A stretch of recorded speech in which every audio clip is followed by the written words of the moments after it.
Buenas tardes, bienvenidos todos a nuestro diplomado Teoría y Técnica de la Comunidad Terapéutica con el tema el día de hoy sobre el método de la comunidad terapéutica.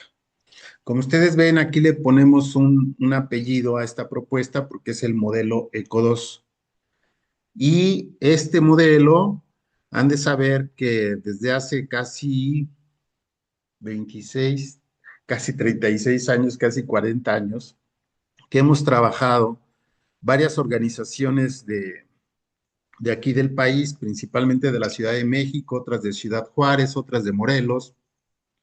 Trabajamos con un grupo de italianos, con Roberto Merlo, Efren Milanese, Vincenzo Castelli, Brigitte Lafay, y empezamos a desarrollar todo un proyecto financiado por la Unión Europea que consistía en implementar una comunidad terapéutica y después ensayar el método de comunidad terapéutica para aplicarlo en los barrios, ¿no? Era una apuesta bastante ambiciosa y se hizo un trabajo de veras fenomenal porque se tuvo el proyecto, se organizó una red de organizaciones de la sociedad civil para intervenir en situaciones de sufrimiento social, se creó una escuela de formación con una representación legal y todo, y hicimos procesos de formación de formadores, dado que ya habíamos conformado un modelo de trabajo para hacer comunidad terapéutica y para intervenir en los barrios.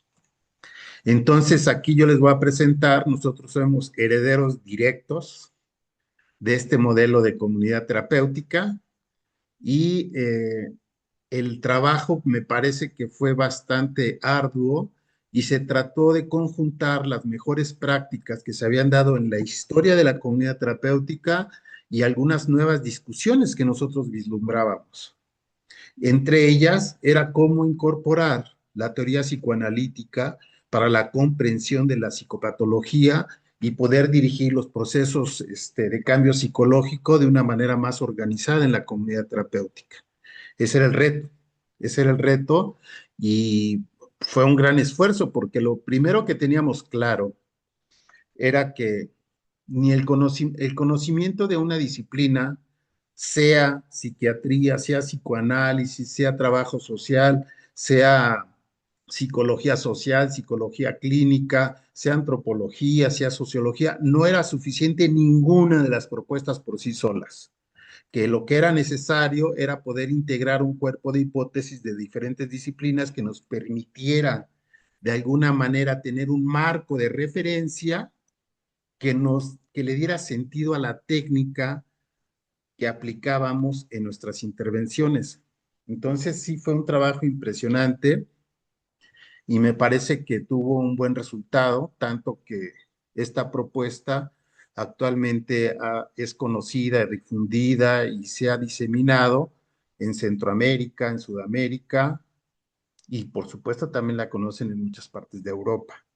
Entonces, estamos hablando de un trabajo arduo, de largo tiempo, que se hizo un fuerte ejercicio de estudio, de discusión y de ir armando la propuesta poco a poco. Y por supuesto que retomamos las mejores experiencias, principalmente dos grandes personajes, y que era Efren Milanese. Efren Milanese me parece que es una de las personas que más conoce las experiencias de comunidad terapéutica en el mundo. Él trabajó en Caritas Alemania y a través de esa organización viajaba a todos los continentes para ver cómo se implementaban proyectos de comunidad terapéutica y cómo se daban cierto soporte técnico, metodológico para las diferentes experiencias. Entonces fue un recorrido que hizo por todo el mundo y fue comparando experiencias y por supuesto que su formación teórica como psicoanalista le dio también muchas posibilidades de aprendizaje. El otro personaje importante y fundamental fue Roberto Merlo, que él tenía una mirada más desde lo social y planteaba cómo hacer la prevención y el tratamiento desde las mismas comunidades, desde los mismos barrios. Entonces, son personas que tenían un conocimiento bastante amplio, una trayectoria bastante experimentada y larga, y tenían un conocimiento desarrollado al respecto del tema de las adicciones, que resultaba uno de los mejores ingredientes para la experiencia que íbamos a tener aquí en México. Y pues bueno, entonces si les muestro este modelo, es con el reconocimiento de que no es una experiencia que partió de cero, que retomamos las mejores prácticas que se han dado en la historia de la comunidad terapéutica, que hicimos un trabajo interinstitucional, que tuvimos esta supervisión de los colegas y maestros italianos, y ellos a su vez retomaban toda la experiencia universal de comunidad terapéutica, aparte de todo el movimiento antipsiquiátrico que se tuvo por ahí de 1940 en Europa, y pues creo que teníamos unas fuentes muy, muy valiosas para poder plantear un modelo de estas características. Entonces, vamos. Para empezar, si estamos hablando del método, entonces, permítanme tantito, ahí está. Si estamos hablando del método, entonces tenemos que aplicar el método científico para el tratamiento de las adicciones en la comunidad terapéutica.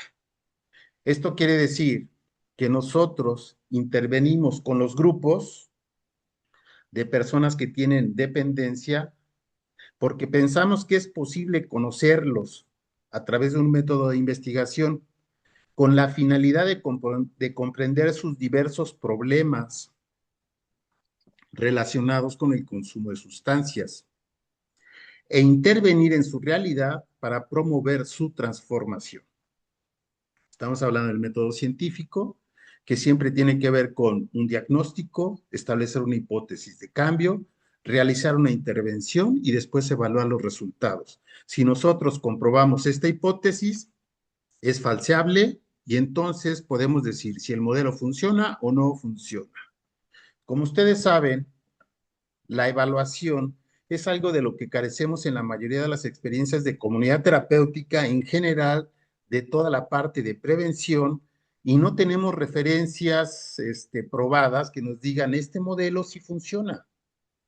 Bueno, pues es importante decir que la comunidad terapéutica ha sido evaluada en Estados Unidos, ha sido evaluada en Europa y los resultados han sido impresionantes porque se obtuvo que las personas que terminaban un tratamiento 5 años después mantenían los cambios en abstinencia, en trabajo y vivir en familia sin cometer delitos. Entonces, eh, estaba probado que funcionaba el modelo.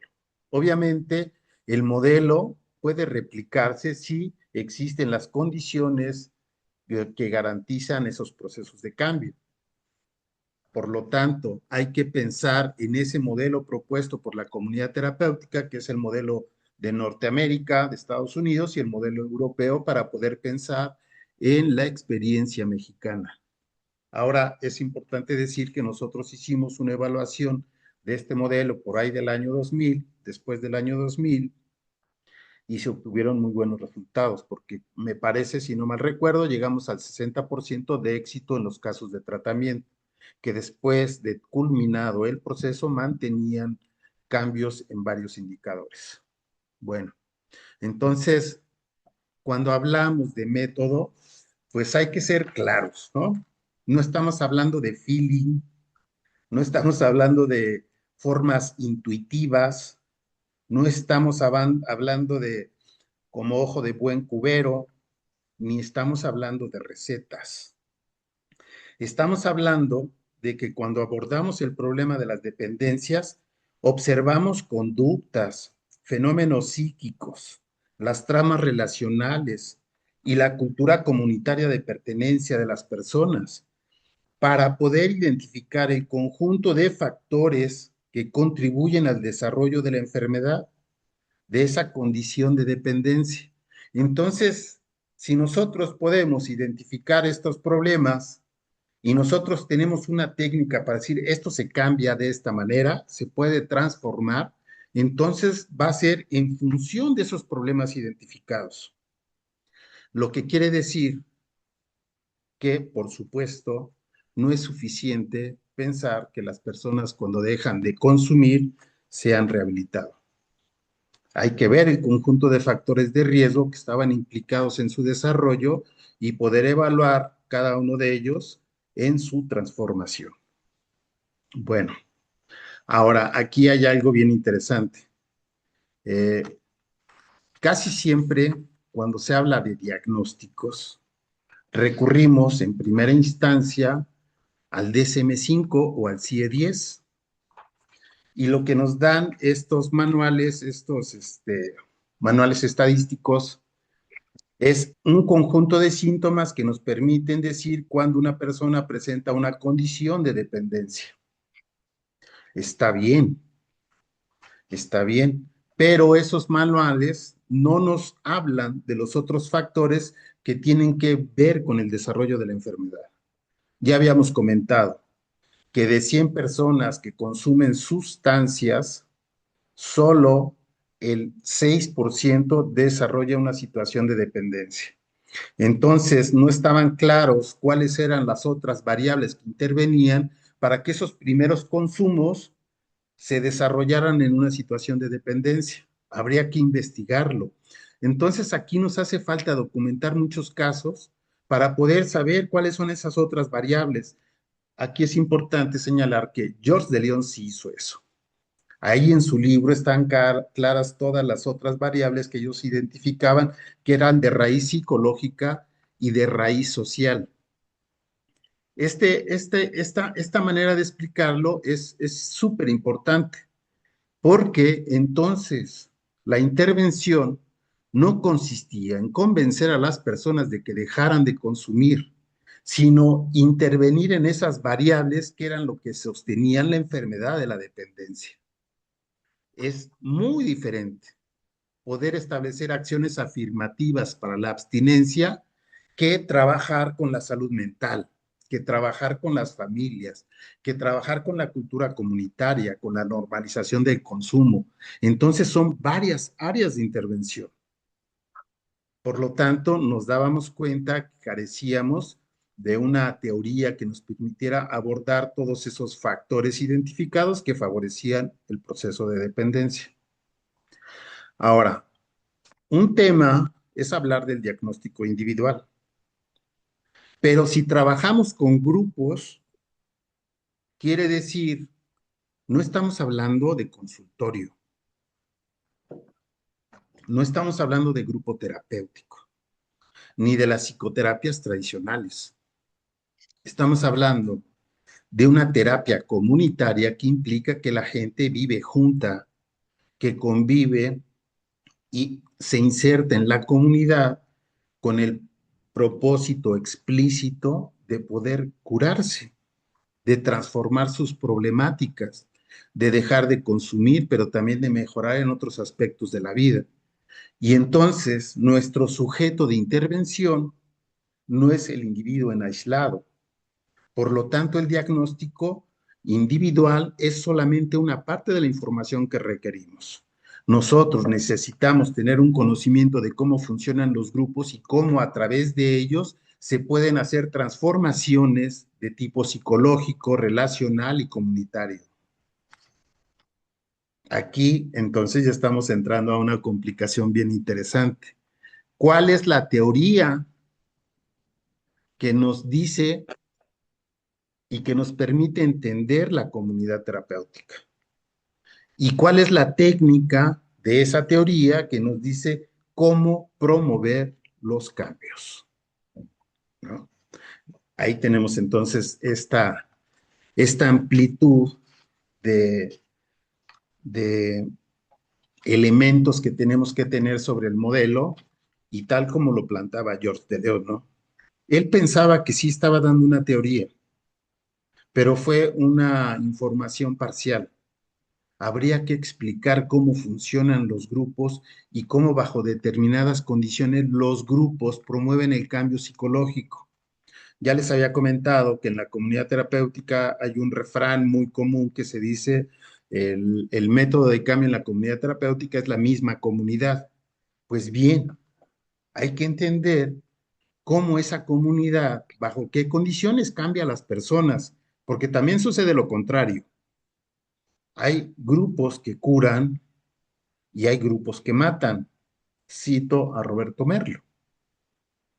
Entonces, nosotros podemos armar una comunidad de tratamiento y si no evaluamos, no sabemos si estamos perjudicando a las personas, si estamos haciendo intervenciones diatrogénicas que causan daño o estamos efectivamente transformando los problemas y creando más salud en las personas en tratamiento. Es fundamental que nosotros evaluemos los procesos de la comunidad terapéutica para poder tener esa certeza de que los procesos van funcionando. Entonces, la teoría, por supuesto, tiene que ver con los aspectos de psicopatología, teorías de la personalidad para entender al individuo, pero también requerimos de una teoría como dispositivo psicoterapéutico de los grupos y no cualquier grupo, los grupos en modalidad residencial de tratamiento. Ahí tenemos, de esto casi nadie nunca ha hablado. ¿Cuál es la teoría de la comunidad terapéutica que nos permite entender bajo qué mecanismos se produce el cambio psicológico? Lo más cercano que tenemos es la explicación que nos da Pichon Riviere con toda esta propuesta de la teoría del vínculo. Y esa es una de las herramientas que vamos a retomar para pensar la comunidad terapéutica. Entonces, que quede claro, no es terapia individual, no es apadrinar, ni psicoterapia de grupo, es terapia comunitaria, que la propuesta es que avanza el proceso a través del análisis de la interacción y los conflictos que suceden en grupo. Aquí ya nos trasladamos a otro sujeto de intervención.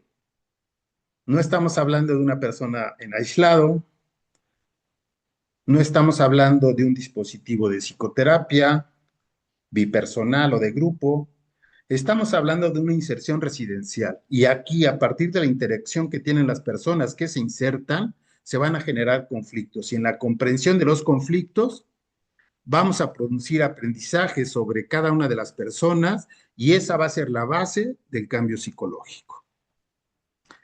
Del cambio psicológico y también de la construcción de habilidades sociales para la reinserción social. Entonces, esta es la principal característica que estamos proponiendo para este modelo de comunidad terapéutica. Eh, Me parece que este es un aporte importante que se hace desde nuestro país para poder tener un avance en los modelos para que se abandonen esquemas ideológicos, este, empíricos, ¿no? Sino que aquí ya la empiria nos ha dado la posibilidad de ir creando un marco teórico. Bueno, vamos a la siguiente. Entonces, hay que entender que un modelo como cualquier modelo, principalmente hablando de intervenciones sociales con grupos humanos, que siempre van a ser problemas complejos, un modelo de estas características siempre tiene que tener los siguientes elementos. Una, conocer la sintomatología de la adicción. Eso nos lo muestra el DSM-5, ¿no? Pero además de conocer los síntomas de la adicción, ¿no? Que todo el mundo hemos repetido 1000 veces, que además del consumo, el abandono de actividades sociales,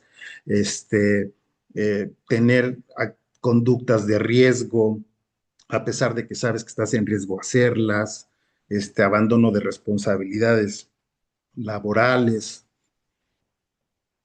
y este consumo compulsivo. Además de conocer la sintomatología, hay que tener una teoría de la personalidad. Este elemento es bien importante porque el síntoma de la adicción se puede presentar en cualquiera de las neurosis, histeria, trastornos obsesivo-compulsivos, eh, eh, neurosis de ansiedad, se puede presentar también en cualquier caso de psicosis, principalmente en esquizofrenias, pero también se puede presentar en cualquiera de los trastornos límite de personalidad que abarcan, de acuerdo al DSM-5, 12 trastornos. De acuerdo a la teoría psicoanalítica son otros, pero más o menos ahí van siendo los mismos, ¿no? Entonces, ¿qué quiere decir esto? Que nosotros tenemos que encontrar esta correlación que existe entre los síntomas de la adicción propiamente, pero también el tipo de personalidad del sujeto que la padece. Eso es necesario para poder entender el problema, la magnitud del problema. Ténganlo por seguro que la adicción no es lo mismo para una persona con estructura neurótica que con una psicótica o con una de trastorno límite de personalidad. Ahora, de acuerdo a los diagnósticos que hemos realizado sistemáticamente durante tantos años, encontramos que aproximadamente el 85% de las personas que llegan a tratamiento a nuestra comunidad terapéutica presentaban trastorno límite de personalidad. Y entre esos, los que eran más frecuentes, estaba la personalidad antisocial, la personalidad narcisista, la personalidad histriónica y muchos casos de trastorno de la afectividad como los maníaco-depresivos. Bueno,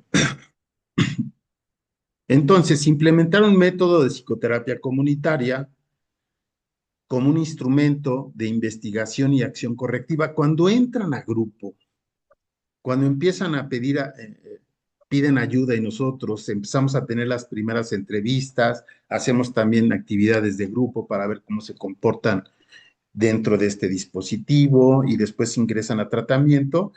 Entonces, este dispositivo comunitario es a la vez un instrumento de investigación, es decir, como vemos cómo se relaciona una persona al ingresar a una comunidad terapéutica, nosotros tenemos la posibilidad de conocer qué tipo de persona es decir, tener un diagnóstico. Toda la comunidad terapéutica, con cada una de sus actividades, es un instrumento que nos sirve para ver a la persona en su manejo relacional y emocional y de veras que con muchos elementos poder decir qué tipo de trastorno estamos hablando.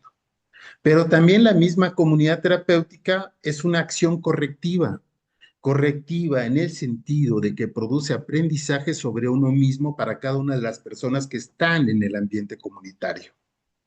Es decir, participando en grupo, uno logra aprender de uno mismo y lograr algunos cambios, ¿no?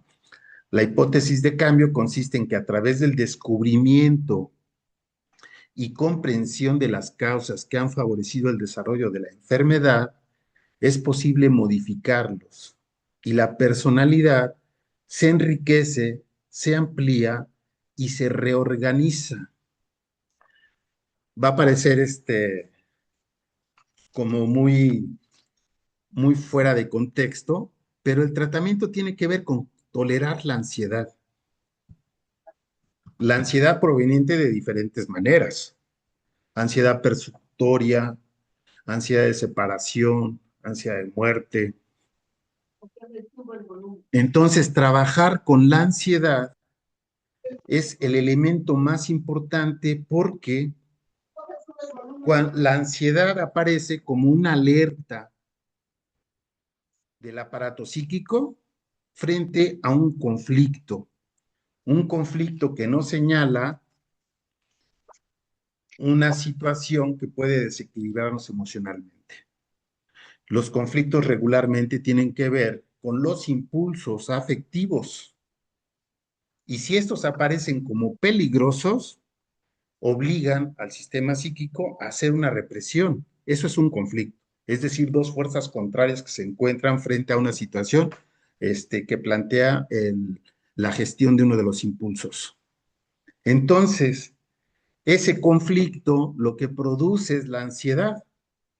Si aparece la ansiedad, tenemos diferentes maneras de reaccionar a la ansiedad. Cuando estas nos aparecen como con mucha intensidad, lo que obligan a la persona es funcionar de maneras previas a cómo funciona nuestro sistema psíquico actualmente. Es decir, es una regresión. Entonces, si nosotros frente a la ansiedad tenemos una regresión y esa regresión implica manejarse con mecanismos de defensa primitivos, esa es la enfermedad. Esa es la enfermedad. Por eso digo, si nosotros aprendemos a manejar la ansiedad ante el conflicto, tal vez no tengamos que recurrir a esos mecanismos de defensa. El consumo de sustancias es un síntoma que denota cómo se soluciona ese conflicto. Es decir, si nosotros manejamos el conflicto, podemos no tener la necesidad imperiosa de consumir sustancias.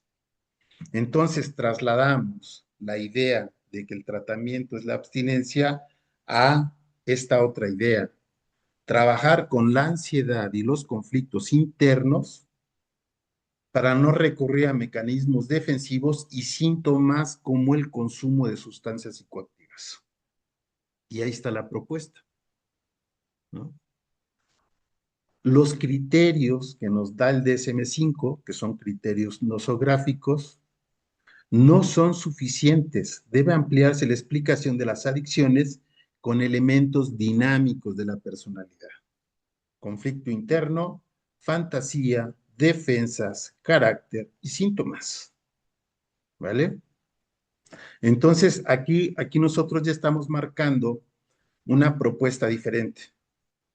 Nosotros vamos a trabajar con las manifestaciones ansiógenas producto de conflictos internos y que se manifiestan en las relaciones interpersonales en la comunidad terapéutica. Ahí está el asunto. Por eso hay una diferencia con los 12 pasos, porque los 12 pasos ya te da toda una ruta de cómo abordar ciertos problemas con las personas. Aquí no lo sabemos. No lo sabemos en qué condiciones llega cada quien, qué historia tiene, su biografía, qué conflicto interno, qué estructura de personalidad. Dependiendo de eso, nosotros vamos a organizar la intervención. Entonces, no podemos predecirlo, ni hay un dispositivo previo para el tratamiento de las dificultades de las personas como podría ser los 12 pasos.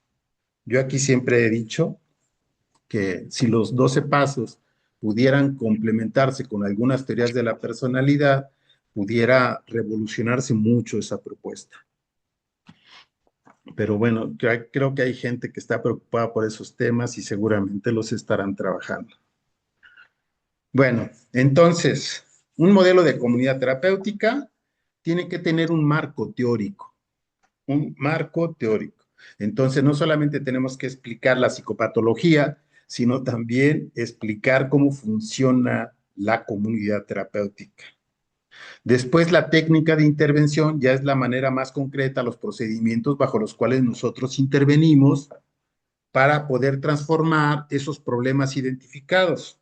Es decir, que las personas que se insertan en una comunidad terapéutica al entrar en relación van a tener formas de expresión de los conflictos o problemas emocionales que nos van a permitir visibilizarlos para Te quiero poderlos como analizar y tempranito revisar para en los eso, grupos de para psicoterapia. que cheques las copias, ya saqué copias, para que las ordenes y las acomodes, y también para que cheques lo de las evidencias diarias y que pongas la tinta a la impresora, por favor, Cindy, porque ya llevé todo eso desde... Yo no sé qué hice, me salí, no creo. ¿Todo bien? Ya.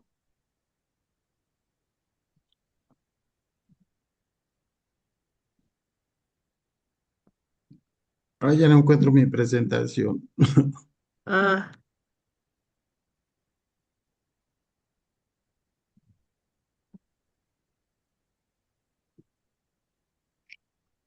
Pues aquí se ve, Simón.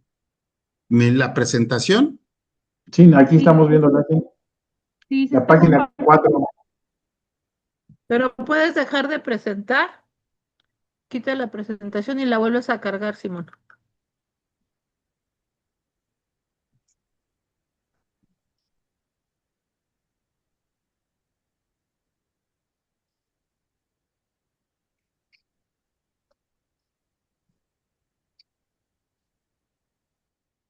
Ahí está. ¿Todo bien? ¿La ven bien? Bueno, ¿me oyen? Sí, maestro, se escucha bien.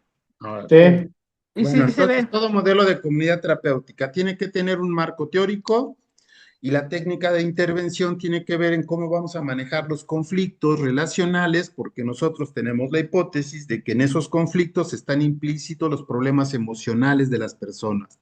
Entonces, para resolver esos problemas emocionales, lo podemos hacer a través del análisis y la reflexión sistemática de los conflictos que suceden en la comunidad terapéutica. Esto nos da una buena idea de para qué sirve el programa. El programa es la cancha sobre la cual ponemos en interacción a las personas. Por supuesto que utilizamos las actividades del programa para que se vayan adquiriendo otras habilidades, que regresen a la escuela, que tengan condiciones de higiene, que se arregle la casa, que se distribuyan tareas, que se capacite uno laboralmente, pero además de tener un objetivo específico, cada una de las acciones es el campo de interacción donde nosotros vamos a ser unos observadores minuciosos de los conflictos que allí sucedan. Entonces, lo que hace un operador de comunidad terapéutica es promueve que los mismos residentes puedan hablar de sus conflictos.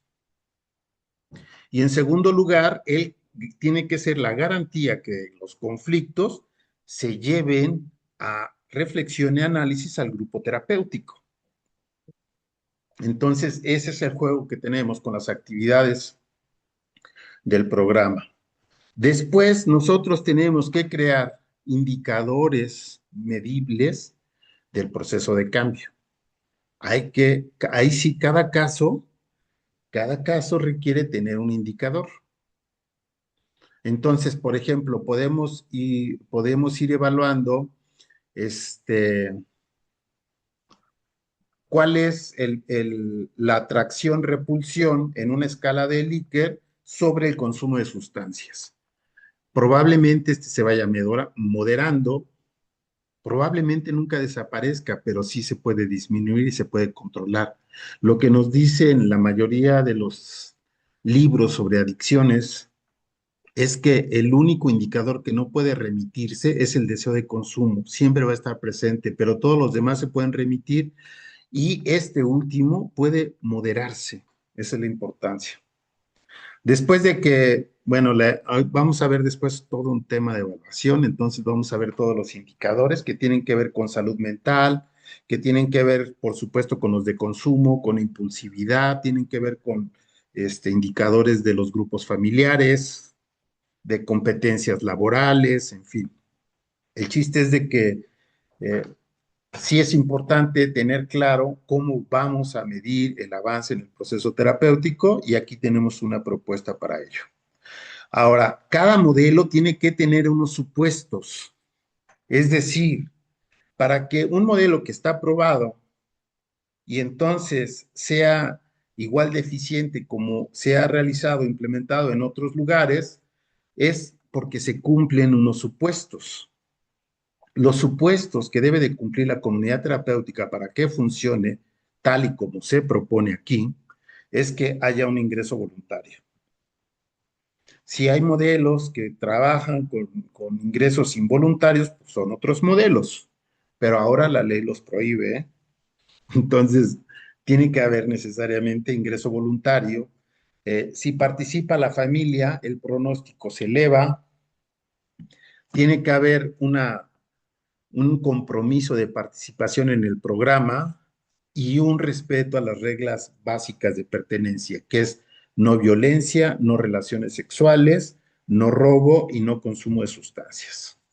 Entonces, estos son los componentes del modelo y vamos a la siguiente. ¿Y ahora qué pasó?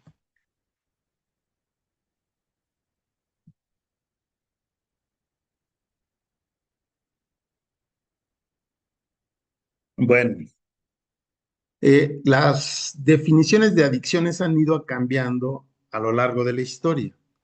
Entonces, la definición que surge en comunidades terapéuticas, como lo vimos en la propuesta de George de León, es que es un trastorno conformado por un cuadro de disfunciones y deterioro que afecta a la persona en su totalidad. El problema es la persona, no la droga. Este trastorno puede curarse en un periodo de tiempo y lograr su reinserción social, ¿no?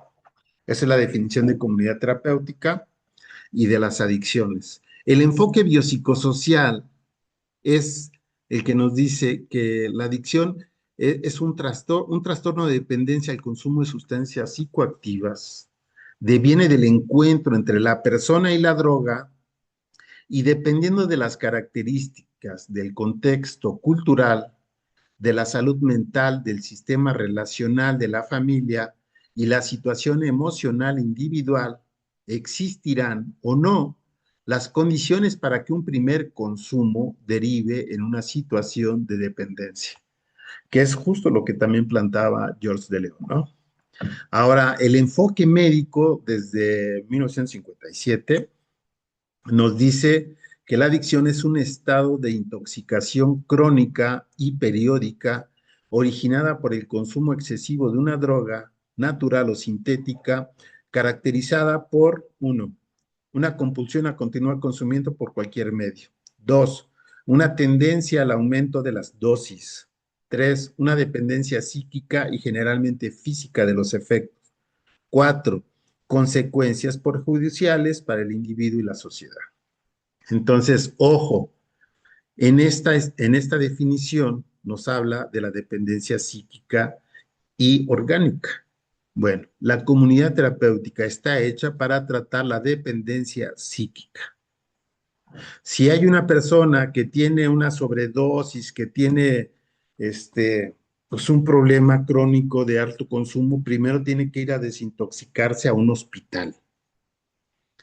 Claro, en México, como no tenemos muchos detox, recibimos a las personas en el estado en el que lleguen, pero eso es inadecuado y nos pueden fincar responsabilidades, ¿no? Lo ideal es que vaya a un centro de desintoxicación y después de ello ingrese a la comunidad terapéutica para hacer el tratamiento de la dependencia psíquica. ¿Se dan cuenta de qué importante es resaltar esto? Es decir, psicológicamente, ¿por qué la persona está tan enganchada al consumo de sustancias y a sufrir a la vez esta condición? Algo tiene que haber en él que lo tiene amarrado a esa adicción. Entonces, el proceso de tratamiento tiene que ver con descubrir cuáles son las condiciones psicológicas y sociales que lo tienen arraigado al consumo para poder revertir esos factores. Bueno, y en la definición de la CICAD, en 2010, 2015, ya se empieza a reconocer esta complejidad de la adicción, aunque luego se mencionan así de, pues solamente se menciona sin darle la importancia adecuada a los problemas psicológicos y sociales, empieza ya a permear más una definición de tipo biopsicosocial.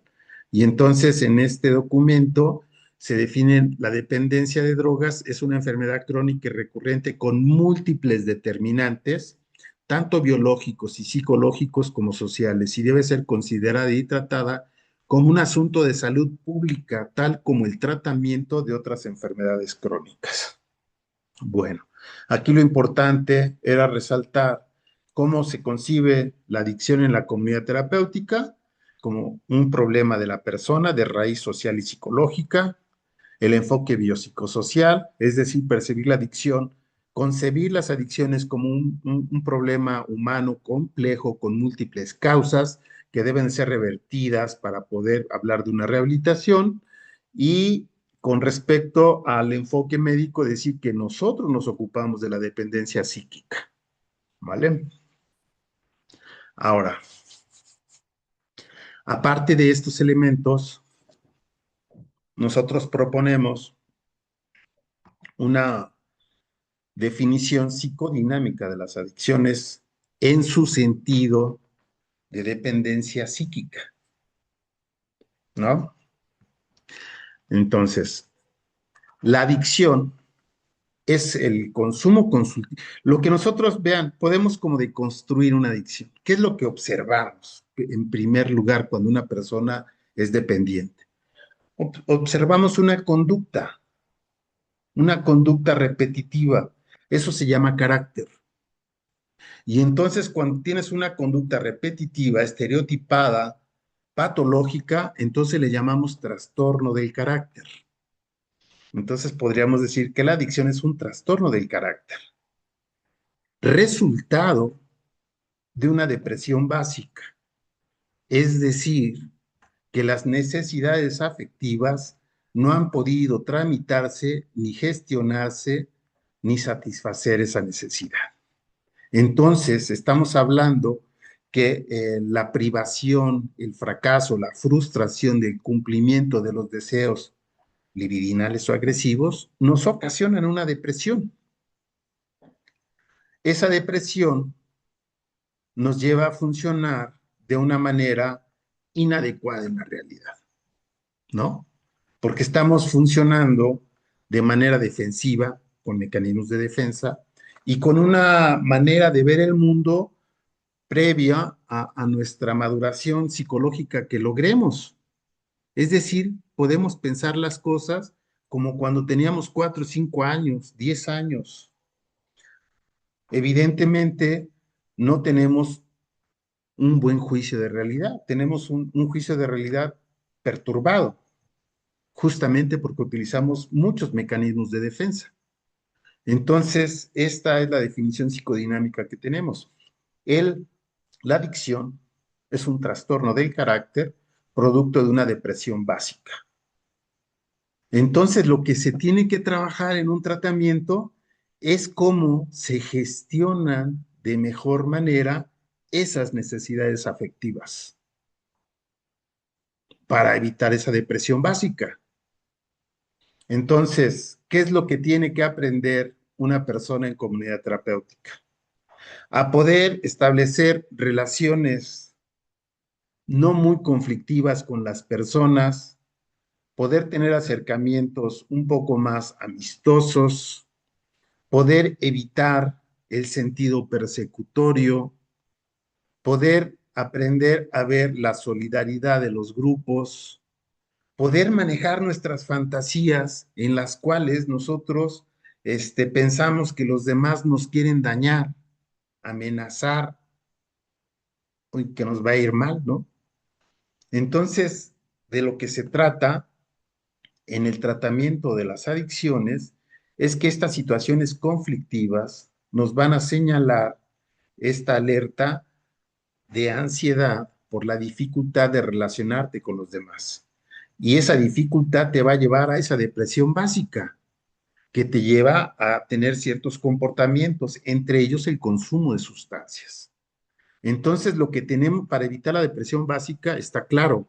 Lo que tenemos que hacer es lograr vínculos más satisfactorios.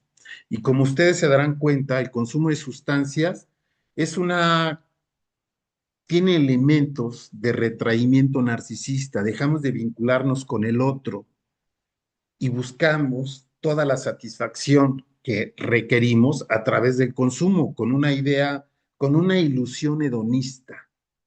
En realidad, el consumo de sustancias tiene que ver con una huida de la situación de sufrimiento y una búsqueda de placer, pero a través de una droga que va a durar mientras dure el efecto y después vas a sentir la necesidad de volver a consumir para poder evitar esa misma frustración. Entonces, es un camino sin fondo. Bueno, pues ahí está el enfoque psicodinámico. Después vamos a ir a ver con más calma esta definición, porque primero vamos a ver algunos conceptos de psicoanálisis. Entonces, por lo pronto, hasta aquí. Vean, este es un poco lo que les explicaba del conflicto. Entonces, una persona Vean, el trastorno del carácter. Aquí tenemos la adicción en el trastorno del carácter, es decir, una conducta repetitiva. Esa conducta repetitiva va a tener una sintomatología que es la que nos marca el DSM-5. Y este síntoma es producto de un conflicto psíquico. El conflicto psíquico proviene de las necesidades de la persona que no han podido lograrse tramitar y aparecen como peligrosos o perturbadores de la estabilidad emocional y tienden a ser reprimidos o se fracasa en su trámite, lo que es lo mismo. Entonces, este conflicto hace que a través de la represión nosotros utilicemos mecanismos de defensa para salvaguardar nuestra estabilidad emocional. Esto parece como muy abstracto, pero funciona efectivamente así como está puesto. Por ejemplo, cuando una persona tiene una pérdida, murió un ser querido, la muerte es un impacto fuerte que afecta nuestra estabilidad emocional y cuando esta es demasiado intensa, empiezan a funcionar los mecanismos de defensa para poder salvaguardar el equilibrio psíquico. Y entonces, frente a la muerte, podemos operar un mecanismo de negación que nos permite estar. No sé si algunos de ustedes han tenido una experiencia de este tipo, pero frente a la muerte de un ser querido, de repente sientes como que se adormece el afecto, ¿no? Como si no lo sintieras, aunque evidentemente sabes que murió la persona. Esos son los mecanismos defensivos. Nos sirven para guardar el equilibrio, pero después tienen un costo muy alto. Entonces, la dependencia psíquica se caracteriza por un impulso a tomar una droga de forma continuada a fin de obtener placer que proporciona o eliminar un malestar. Su utilización crónica da lugar a la dependencia física, dando lugar a la tolerancia, el síndrome de abstinencia. Es resultado de fuertes fijaciones orales y con frecuencia una patología de la afectividad como la manía. Esta es bien frecuente, es decir, para no experimentar una situación depresiva, imaginamos y construimos una situación maníaca, es decir, de mucho festejo, algarabía, súper, fiestera, como una manera de evadir la depresión. Y entonces entre eso el consumo de drogas. Necesitamos una fuerte dosis de dopamina y entonces vamos de fiesta, consumimos drogas, tenemos relaciones sexuales y así nosotros evitamos la depresión. El consumo de drogas es como el síntoma neurótico. Lo que impide su abandono es la satisfacción parcial del impulso. Es decir, la droga sí parcialmente nos da cierta satisfacción y nos evita también el sufrimiento. Entonces, por eso no se la quiere quitar uno. No es porque uno no entienda, es porque ¿cómo vas a abandonar una situación donde te estás defendiendo del sufrimiento y cambiarla para vivir el sufrimiento? Entonces no se puede entender un cambio psicológico o moderar la ansiedad si no tenemos alternativas para tramitar nuestras necesidades afectivas. Es decir, si nos vamos a quitar la droga, tenemos que encontrar vías alternativas, uno, para manejar la ansiedad, dos, para satisfacer nuestras necesidades afectivas. Si no, no va a funcionar. No va a funcionar ningún tratamiento. Y por ejemplo, en los grupos de AA es muy evidente cómo el grupo, ¿no? La hermandad, la fraternidad del grupo, la cercanía del padrino, son las principales fuentes de satisfacción que pueden tener las personas porque se sienten acompañadas, observadas, queridas, apreciadas y cuidadas. Ese es el elemento que funciona ahí, ¿no? Después también la situación de dependencia, el consumo, crea una fantasía de que esa droga peligrosa puede ser convertida en una sustancia buena que neutraliza, como si nos curara, como si fuera una medicina y nos diera estabilidad, goce, disfrute y demás. Bueno, el enfoque biopsicosocial de las adicciones. Estamos mencionando todas estas explicaciones porque son las que vamos a tratar en comunidad terapéutica. Entonces, el enfoque biopsicosocial nos habla de un conjunto de factores que favorecen el desarrollo de la dependencia como un problema complejo. Entonces, desde lo individual, tenemos principalmente la salud mental, lo que nos lleva a tener un manejo y un conocimiento de teorías de la personalidad para poderlo transformar. Estamos hablando de los problemas emocionales o trastornos de personalidad. Entonces, aquí nosotros requerimos cierto conocimiento y técnicas para el manejo de los problemas de salud mental. Después, también hay factores del ámbito familiar. Entonces, déficits afectivos, modelos de crianza inadecuados, violencia, todos estos factores de alguna manera se pueden encadenar con la salud mental y con la aparición de las sustancias como una solución. Entonces, también hay que trabajar con las familias. Yo digo que un tratamiento tiene un 40% de éxito dependiendo de la participación o no de la familia. Si entra una persona y no entra la familia, disminuye a la mitad su pronóstico de tratamiento. Si participa la familia, se eleva. En el ámbito comunitario, pues estamos acostumbrados a ver comunidades con baja resiliencia, ¿no? Una cultura comunitaria donde se normaliza el consumo, la exposición. Y, por ejemplo, si nosotros vamos a hablar de reinserción social, pues los chicos y chicas en tratamiento van a regresar a esos contextos. Por lo tanto, nosotros tenemos que ver cómo se va a manejar. Hay diversas maneras, ¿eh? O sea, puede hacer una intervención comunitaria para que haya mejores condiciones de cuidado en la comunidad. Puede ser trabajar con las redes de la persona y hacer una intervención con los familiares y amigos, una terapia de red. O puede ser con que la persona al egresar tenga un buen programa de prevención de recaídas y se pueda cuidar de todos los riesgos presentes en la comunidad. Siempre, y se ha demostrado con investigaciones, cuando las personas pertenecen al sistema educativo, disminuye 13 veces la posibilidad de desarrollar una adicción.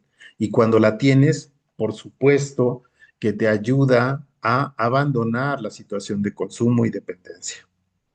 Entonces, contar con educación o tener un buen empleo, poder participar en actividades artísticas, culturales y deportivas, siempre van a ser una actividad adicional que va a beneficiar el proceso. Acuérdense, entonces se trata de intervenir en un conjunto de factores que de alguna manera se han correlacionado para generar la situación de dependencia. Tan importante es trabajar con la salud mental como con la familia, como con los derechos humanos y como con las condiciones comunitarias. Pero por supuesto, en la comunidad terapéutica siempre va a tener una primera relevancia el trabajo con la salud mental.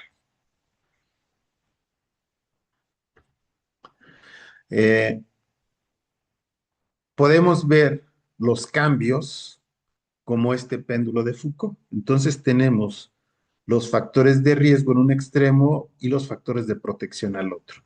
Todos los factores que nosotros identificamos y que nos marcan una situación de riesgo, es decir, un factor que promueve el proceso de dependencia o lo mantiene, que por lo tanto hay que revertirlo, entonces lo podemos ir midiendo. De manera general, podemos decir la situación emocional, pero este puede tener un indicador, la situación emocional, por ejemplo, impulsividad. Y podemos ver la impulsividad como factor de riesgo en 5 y podemos ver si disminuye el riesgo. Y si cada vez la impulsividad está más controlada, que llegue a 1. Y que si llega a 2 de factor de protección, puede tener un buen control de la impulsividad. Entonces, estas cosas se pueden observar en la conducta diaria en la comunidad terapéutica, porque entonces si surgen los conflictos, si una persona ya no reacciona impulsivamente a una agresión, nos da una señal muy evidente de que va mejorando en este aspecto. Y también lo tenemos con el consumo de sustancias, por supuesto, no consumiendo, sino la idea del consumo. Muchas personas entran a la comunidad terapéutica y hablan 1000 años de cómo se forjaban el porro, cómo se lo fumaban, en qué condiciones, y que con la chica, con los novios en la fiesta, y entonces recrean una situación que casi casi invoca la sustancia. Y así nos podemos ir en las diferentes áreas, ¿no? Cómo va la dinámica familiar, si se van creando modelos de crianza positivos, si los roles en la familia son más adecuados, si se puede dar un acompañamiento a los procesos de cambio, si ha disminuido la relación conflictiva de la pareja conyugal, en fin, varios elementos se pueden ir midiendo. Estas ya son más fáciles, las habilidades laborales, escolares, la integración social, tienen que ver con participación en diferentes espacios, ¿no? Y también como por ejemplo, alguien que nunca consideró en su horizonte hacer una carrera profesional porque no se lo inculcaba, no lo veían los padres, no se hablaba de ello, se pensaba más bien en el trabajo, se puede crear una apreciación de la posibilidad de una formación profesional y puede salir el gusto, la pasión. Entonces esa conexión afectiva con una actividad se puede construir en la comunidad terapéutica. Bueno, ¿qué es una adicción entonces?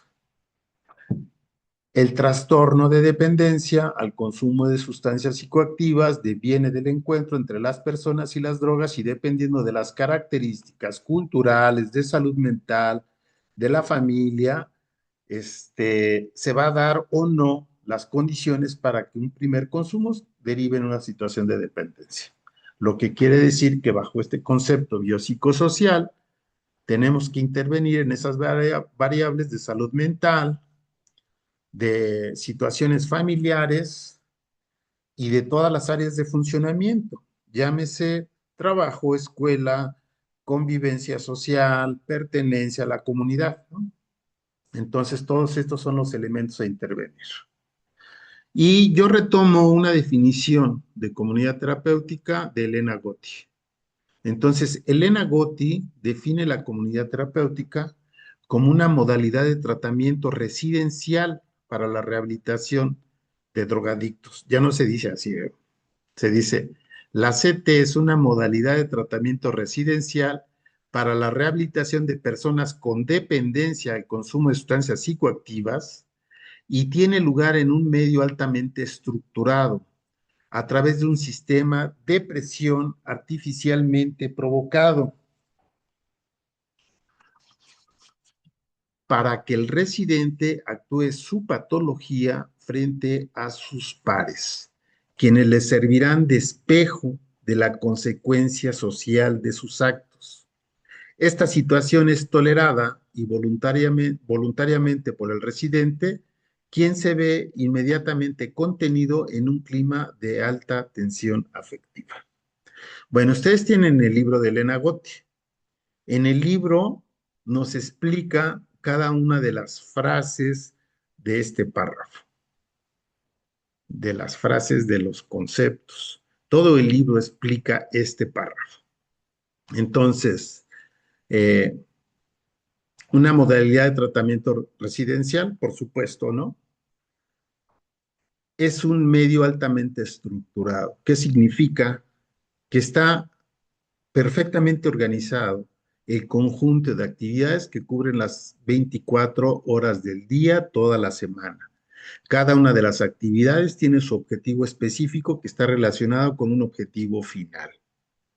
Y se trata de cumplir en tiempo y forma cada una de las actividades marcadas en el programa.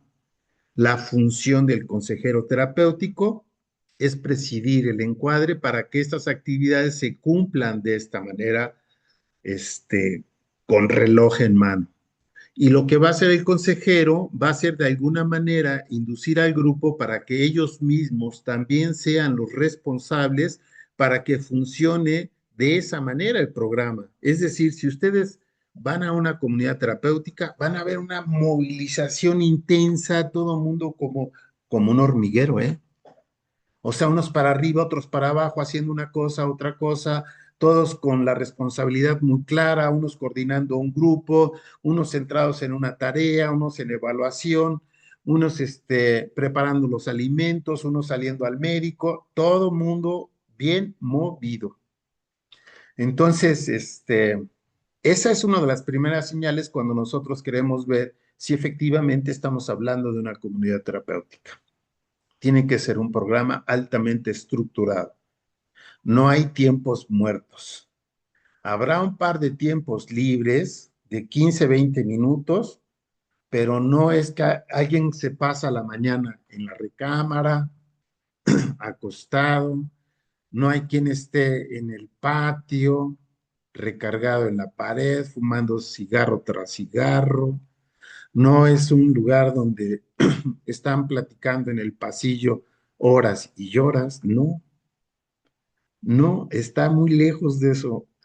Una comunidad terapéutica es una dinámica tan intensa en diferentes actividades que es altamente productiva e impacta su movilización, su capacidad de movilización, de organización. Vemos en acto toda esa organización social de la que hablamos y justamente la idea es que sea una comunidad que no te da chance de pensar, sino de actuar. Y cuando esto sucede, entonces lo más factible que suceda es que muestres de qué estás hecho, ¿no? Si estás acostumbrado a la cercanía, si te da desconfianza a alguien que se aproxima mucho, si algunas personas te caen muy bien y las aceptas y otras que te caen muy mal, no las quieres ni ver en pintura, o si eres indiferente y bien apático y estás esperando que todos jalen y tú estés sentado viendo cómo lo hacen, o luego ciertas perversiones, ¿no? Que te gusta echar a andar a uno contra el otro, o estás ahí, hablando del programa que no sirve y este consejero ya lo odio, no lo puedo tolerar. Bueno, sale de qué estamos hechos. Ustedes han de tener claro que todo lo que uno habla de la realidad inmediata habla más de uno mismo y su mundo interno que de la misma realidad inmediata. Entonces, todo lo que se hable ahí nos va a mostrar de qué estamos hechos en nuestro mundo interno, en nuestras fantasías, en nuestra capacidad de relacionarnos, en la estabilidad de nuestros vínculos. Ahí tenemos absolutamente todo. Entonces, todo eso que sale del lugar, ¿no? Que está más tendiente a la agresión, a la desconfianza, a la descomposición, es la patología. Entonces, de lo que se trata es de que actúen la patología frente a sus pares. Y la idea es que los pares sirvan de espejo que les devuelva la imagen de cómo se está comportando cada quien. Es decir, que se visibilicen, se enuncien y se analicen las consecuencias sociales de los actos que cometemos. Y este es el principio psicoterapéutico. Esto no cualquiera lo puede tolerar. Tienen que ser grupos que vayan construyendo una fuerte cohesión, pertenencia y relación afectiva. Eso es lo que les da la capacidad de funcionar. Y si se dan cuenta, entonces, aquí está todo el dispositivo que señalamos de comunidad terapéutica. En este sentido, Elena Gotti fue de avanzada. Ella fue la primera que hizo una definición de comunidad terapéutica desde una mirada más clínica y psicoterapéutica. Fue la primera. Entonces, por eso la rescatamos y tiene que ver con nuestra propia propuesta, ¿no? De abordar los conflictos relacionales, porque ahí se visibiliza toda la problemática emocional o los trastornos de personalidad. Esto no es nada menor, ¿eh? O sea, nosotros hacemos esta operación epistemológica. La adicción en sí misma es muy compleja, inabordable, pero si nosotros vemos cómo la adicción puede tener una tradición de la situación emocional de las personas y ésta se visibiliza en los vínculos, entonces hacemos de la adicción una situación, un acto analizable, es la palabra correcta. Hacer de la adicción un acto analizable. Y ahí está la maravilla de esta propuesta. Actuar la patología implica una falla en la interpretación de la realidad, activación de mecanismos defensivos y ansiedad persecutoria. Eso lo vamos a ver después. Lo que se traduce en conflictos relacionales. Entonces,